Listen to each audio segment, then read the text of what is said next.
ಐಶ್ವರ್ಯ ಅವರೇ ನಮಸ್ತೆ. ನಾವು ಎಸ್ ಜಾನಕಮ್ಮ ಅವರನ್ನ ಕಳ್ಕೊಂಡಿದ್ದೀವಿ, ಆದರೆ ಅವರ ಹಾಡುಗಳಿದೆಯಲ್ಲ ಅದು ಅಜರಾಮರ. ಎಲ್ಲ ಒಂದು ಜನತೆಗೂ, ಎಲ್ಲ ವರ್ಗಕ್ಕೂ, ಎಲ್ಲ ವಯೋಮಾನದವರಿಗೂ ಕೂಡ ತಲುಪದಂತಹ ಹಾಡು. ಜೊತೆಗೆ ನಮ್ಮ ಮನಸ್ಸಿನಲ್ಲಿ ಅದು ಛಾಪನ್ನು ಮೂಡಿಸಿದೆ. ತಾವು ಅವರನ್ನು ಯಾವ ರೀತಿಯಲ್ಲಿ ಸ್ಮರಿಸ್ತೀರಿ ಅಂತ? ಫಸ್ಟ್ ಆಫ್ ಆಲ್ ಇಂಡಿಯನ್ ಮ್ಯೂಸಿಕ್ಗೆನೆ ಒಂದು it's a very big loss.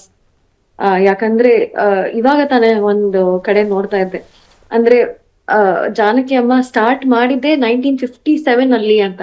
So ನೀವ್ ಹೇಳ್ದಂಗೆ ಆಲ್ಮೋಸ್ಟ್ 60 ವರ್ಷಗಳ ಕಾಲ ನಿರಂತರವಾಗಿ ಸಂಗೀತ ಕ್ಷೇತ್ರದಲ್ಲಿ ಕೆಲಸ ಮಾಡಿದ್ದಾರೆ ಜಾನಕಿ ಅಮ್ಮ.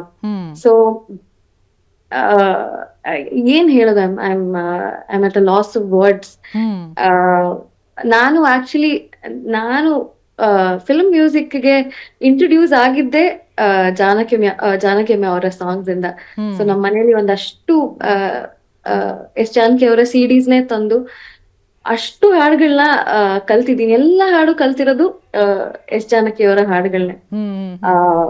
ಅಂಡ್ ನೀವ್ ಹೇಳ್ದಂಗೆ ಎಲ್ಲಾ ಭಾವನೆಗೂ ಒಂದು ಹಾಡು ಇರುತ್ತೆ ಜಾನಕಿ ಅಮ್ಮ ಅವ್ರದ್ದು. ಅಂಡ್ ಅವ್ರು ಕೊಡುವಂತ ಎಕ್ಸ್ಪ್ರೆಷನ್ಸ್ ಆಗಿಲ್ಲ, ಐ ಥಿಂಕ್ ನೋ ಬಡಿ can give expressions like that. ಅಥವಾ ಆ ಒಂದು ಹಾಡುಗಳನ್ನ ಆ ತರ ಇಮೋಟ್ ಮಾಡಕ್ಕೆ ಐ ಥಿಂಕ್ ಇನ್ ಯಾರ ಕೈಯಿಂದಾನು ಸಾಧ್ಯನೇ ಇಲ್ಲ. ಹಾಡಲ್ಲೇ ನಗು, ಹಾಡಲ್ಲೇ ಅಳು, ಆ ತುಂಟತನ ಎಲ್ಲವನ್ನು ಕೂಡ ಅವರು ಆತರ ಮಿಳುತ್ತಾ ಇರ್ತಿತ್ತಲ್ಲ. ತಾವು ಯಾವ ಹಾಡು ನೆನಪಿಸ್ಕೊಳ್ತೀರಿ ತಾವಂದ್ರಿ? ತಾವು ಅವ್ರ ಹಾಡಿನ ಮೂಲಕವೇ ಅಂದ್ರೆ ಎಂಟ್ರಿ ಕೊಟ್ಟದ್ದು ಅಂತ ಹೇಳಿ ಯಾವ ಹಾಡು ನೆನಪಾಗುತ್ತೆ ತಮ್ಗೆ? ಆಕ್ಚುಲಿ ಹೇಮಾವತಿ ಅನ್ನೋ ಒಂದು ಚಿತ್ರಕ್ಕೆ ಒಂದು ಕರ್ನಾಟಿಕ್ ಶೈಲಿಯಲ್ಲಿ ಒಂದು ಹಾಡನ್ನ ಅಮ್ಮ ಹಾಡಿದ್ದಾರೆ, ಶಿವ ಶಿವ ಎನ್ನದ ನಾಲಿಕೆ ಏಕೆ ಅಂತ. ಐ ಥಿಂಕ್ ಅವರು ಒಂದು ಮಲಯಾಳಂ ರಿಯಾಲಿಟಿ ಶೋ ಅಲ್ಲಿ ಹೇಳಿದ್ರು, ಈ ಒಂದು ಕನ್ನಡ ಹಾಡು ಐ ಥಿಂಕ್ ನನ್ನ ಒಂದು ಕರಿಯರ್ ಅಲ್ಲೇ ಹಾಡಿರುವಂತಹ ಟಫೆಸ್ಟ್ ಸಾಂಗ್ ಅಂದ್ರೆ ಈ ಹಾಡು ಅಂತ. ಅದೊಂಥರ ಇಟ್ಸ್ ಅನ್ ಎನ್ಸೈಕ್ಲೋಪೀಡಿಯಾ. ಆ ಹಾಡನ್ನ ಕಲ್ತ್ಕೋಬೇಕು ಅಥವಾ ಒಂದು ಟೆಕ್ನಿಕ್ ಆಗಿರ್ಲಿ ಅಥವಾ ಅವ್ರದ್ದು ಒಂದು ರೇಂಜ್ ಆಗಿರ್ಲಿ, ಎಷ್ಟು ಹೈ ನೋಟ್ ಹಾಡಿದ್ದಾರೆ ಆ ಹಾಡಲ್ಲಿ ಅಂದ್ರೆ I think nobody else can sing that song. So ಆ ಹಾಡು I think I listen to that song on a daily basis.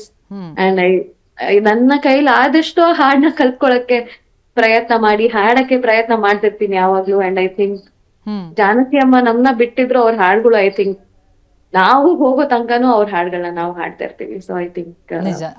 ಎರಡು ಸಾಲು ಅವರ ನೆನಪಿನಲ್ಲಿ. ಶೋರ್. ಶಿವ ಶಿವ ಎನ್ನದ ನಾಲಿಗೆ ಏಕೆ, ಶಿವ ಶಿವ ಎನ್ನದ ನಾಲಿಗೆ ಏಕೆ, ಶಿವನನು ಸ್ಮರಿಸದ ಜೀವವು ಏಕೆ, ಶಿವ ಶಿವ ಎನ್ನದ ನಾಲಿಗೆ ಏಕೆ, ಶಿವನನು ಸ್ಮರಿಸದ ಜೀವವು ಏಕೆ, ಶಿವ ಶಿವ ಎನ್ನದ ನಾಲಿಗೆ ಏಕೆ.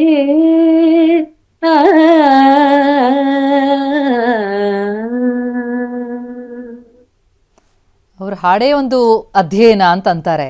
ಅಂದ್ರೆ ಅವರ ಹಾಡಿಂದಲೇ ಸಾಕಷ್ಟು ಕಲ್ತವ್ರಿದ್ದಾರೆ. ತಾವು ಕೂಡ ಒಬ್ರು ಅಂತ ಇದ್ರಿ. ಅವ್ರನ್ನ ಭೇಟಿಯಾಗಿ ಅವ್ರ ಜೊತೆ ಮಾತುಕತೆ ನಡೆಸುವಂತಹ ಅವಕಾಶಗಳು ಸಿಕ್ಕಿದ್ವಾ ತಮಗೆ? ಅನ್ಫಾರ್ಚುನೇಟ್ಲಿ ಯಾವತ್ತೂ ಸಿಕ್ಕಿಲ್ಲ ಮ್ಯಾಮ್ ನಂಗೆ. ಅನ್ಫಾರ್ಚುನೇಟ್ಲಿ ಆ ಒಂದು ಅವಕಾಶ, ಅಮೃತ ಘಳಿಗೆ ನನ್ಗೆ ಸಿಗ್ಲಿಲ್ಲ. ಇನ್ಫ್ಯಾಕ್ಟ್ ನಂಗೆ ಅವ್ರ ಮೈಸೂರಲ್ಲಿ ಇದ್ದಿದ್ದು ನನ್ಗೆ ಅರಿವೇ ಇರ್ಲಿಲ್ಲ. ನೆನ್ನೆ ಗೊತ್ತಾಯ್ತು ನಂಗು ಮೈಸೂರಲ್ಲಿ ಮ್ಯಾಮ್ ಇದ್ರು ಅಂತ. ಬಟ್ ಅಷ್ಟೇ, ಐ ಥಿಂಕ್ ಅವರ ಹಾಡುಗಳನ್ನ ಕೇಳಿಸ್ಕೊಂಡೆ. ಐ ಥಿಂಕ್ ನಿಜ ಎಲ್ಲರಲ್ಲೂ ಅವರು ಜೀವಂತವಾಗಿರ್ತಾರೆ ಅಂತ ಅನ್ಸುತ್ತೆ. Thank you so much. Thank you Aishwarya ಅವರೇ, ನೀವು ನನ್ನ ಜೊತೆ ಮಾತನಾಡಿದ್ದಕ್ಕೆ. ಎಸ್, ಈ ರೀತಿ ಎಸ್ ಜಾನಕಿ ಅವರನ್ನ ಎಲ್ಲರೂ ಕೂಡ ಸ್ಮರಿಸ್ತಾ ಇದ್ದಾರೆ. ಅದರಲ್ಲೂ ಕೂಡ ಗಾಯನ ಲೋಕದ ದಿಗ್ಗಜರು ಅವರು ನಮ್ಮ ಗುರುಗಳಾಗಿದ್ರು. ಅವರ ಹಾಡನ್ನ ಕೇಳಿ ಕೇಳಿ ನಾವು ಕಲ್ತಿದ್ದೀವಿ ಅಂತ ಸ್ಮರಿಸ್ತಾ ಇದ್ದಾರೆ. ಅಂತಹ ಜಾನಕಮ್ಮ ಇನ್ನು ನೆನಪು ಮಾತ್ರ. ಅವರ ಅಂತಿಮ ದರ್ಶನಕ್ಕೆ ಜನಸ್ತೋಮವೇ ಹರಿದು ಬರ್ತಾ ಇದೆ.